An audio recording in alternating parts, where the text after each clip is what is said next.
First things first, you're going to want to head over to the download link in the description and download Gemini JSON.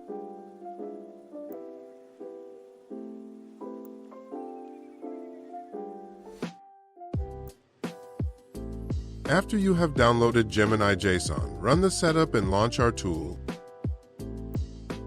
Windows may flag it as untrusted. That's expected because the app isn't code signed. I'll leave a link in the description with more info. I also attached all of the source code for those who'd like to be extra safe. After downloading, run the installer and launch the app. Once the installer is loaded, go ahead and click Install to start the installation. This will only take a couple of seconds. Now, click on the Launch button and Gemini JSON will open up. You will see a Copy Format button when you launch the tool. Go ahead and click it.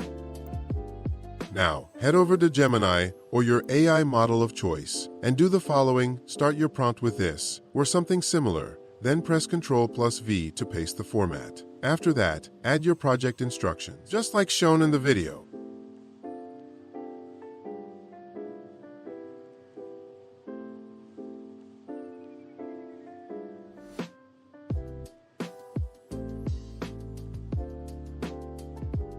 Now, just wait for it to finish.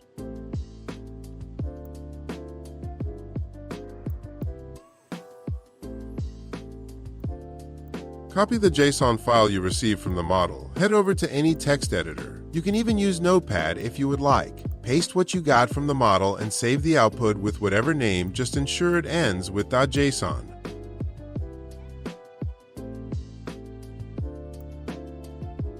Now, drag that JSON file into our tool. You should see a file explorer open with the files on the left and code on the right.